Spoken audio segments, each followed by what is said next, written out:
Sir, what's concerning to me is that you were put into a treatment program and you got kicked out because you were using drugs. And to me, that's the beginning of your downfall. Okay, keep up, man. Welcome to my channel, Get Your Life. I had to play that clip. It reminds me of the old days when Miss Wise was putting her foot down. Let's take a listen. All right, good morning. The Committee on Parole's call to order today is Thursday, May 12th, 8:26 a.m. My name is Brennan Kelsey. I'll be the chair along with Ms. Michelle Renata, Ms. Pearl Wise. Staff of support seated DOC headquarters in Baton Rouge. The staff of support, please introduce yourself. And our remote location is Assumption. Is there any staff or support in the room with you? Yes, sir. Could you introduce yourself, please? My name is Sergeant Tiffany Walker with Assumption Parish Sheriff Office. Thank you, Sergeant. All right, we're ready for our first case. Please introduce yourself, state your name and DOC number for the record. Robert Seymour, 262677. All right, Robert, you heard the introductions. We're here for a parole revocation hearing.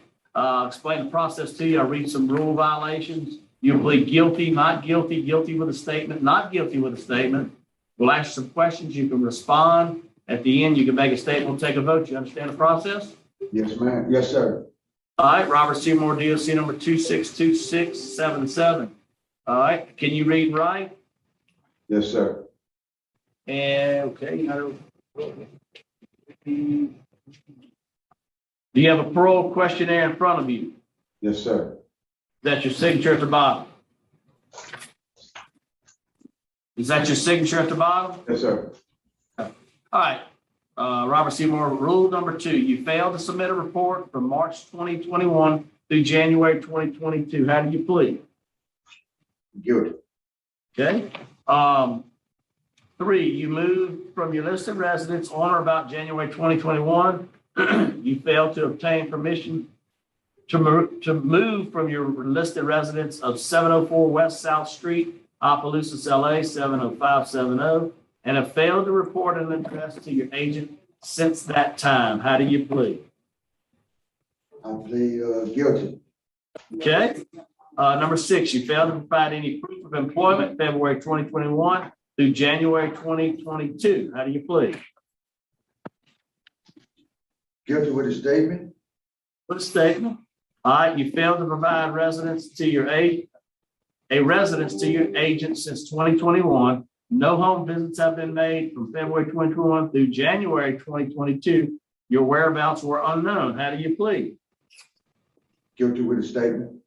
With a statement, and you currently have $900 that you owe the Department of Corrections. How do you plead? Guilty. All right. Will you answer Ms. Wise's question, please? Good morning. Yes, ma'am. Morning. Go ahead and give us your statement at number 6. Okay, I also have one for number 3 too. Okay, go ahead. Yeah, go ahead. Give your statement. For that one as well. Okay, I wrecked my truck, and the reason I had to leave, I left. I let her know I left, and I moved to Lake Charles. That's where I was working. I was living in Opelousas, and I moved to Lake Charles. But I let her know, and she agreed. She said, as long as I keep in contact, right? And then anyway, and that's on that one. And then number 6, I let her know I lost my job because the guy got rid of me. As soon as I lost everything went downhill real fast. And I don't know, the world was turning real fast at that time with that corona going on. But you know, I mean, I'm guilty of not having a job, and I'm guilty of leaving the address, but I did let her know. All right, I had something I wrote down and I would like to read. Go ahead, sir. But okay, go ahead. Yes, sir. Go ahead and read. Go ahead and read. Okay, And I'm sorry, I do have one question. Did at any point you stop calling your officer? I lost my phone. I was living in the woods. So the answer is yes. So the answer is yes. At one point, yes, I lost contact. I lost contact. Nowhere to make a phone call. That's what you're telling me. No, I'm not saying that, but I lost contact in June, and I was living in the woods. It was hard. I mean, yes, sir. Yes, sir. That's unfortunate. Okay, go ahead and read your statement. Okay. All right. All right, ladies and gentlemen of the parole board, you have everything in front of you about me, but what you do not have is how hard it was out there at that time. It was very hard. No one to help me, living in the woods, trying to find a job with Corona going on, and no ride. I know one thing, I did not want to commit any crimes or steal from anyone. It took until the end of the year to get a job and a place to live. I still have a job and a place to live, and if you let me go today, I won't let you down. I've been locked up for 4 months, and I do not have any new charges. But if you violate me, could you please send me to a rehab or a work release or both? And on my release date, could you send me to a sober living home? Because if you violate me, I would lose everything again. And also, I would like to ask, I had a 5-year sentence and a 12-year sentence, all right? The 5-year sentence was aggravated. The 12-year sentence was non-aggravated. I did 4 years on the sentence, and I did a year and a couple months in compliance with my parole. I was just wondering how parole and probation is still looking at the whole charge as it's aggravated. And it's not aggravated. I have a non-aggravated charge and an aggravated charge. I was just wondering, could you collaborate on that too? Thank you. I can now, thank you, sir, for your, you prepared for this hearing, I appreciate that. But we don't calculate time, so, you have to give me classification. No, I'm just asking about the aggravated charge. I'm saying, I'm gonna let you know I can't answer it. Yes, ma'am, okay. We ready to vote?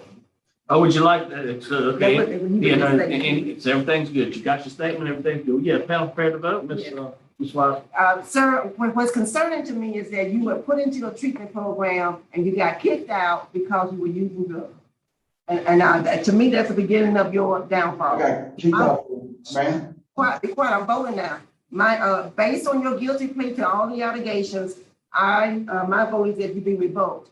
And I agree with you. I have put in my notes that I hope DOC will give you, I'm gonna recommend you get long-term substance abuse treatment and that you participate in AA and CR or RCR during your incarceration period. Best wishes to you, sir. All right, Ms.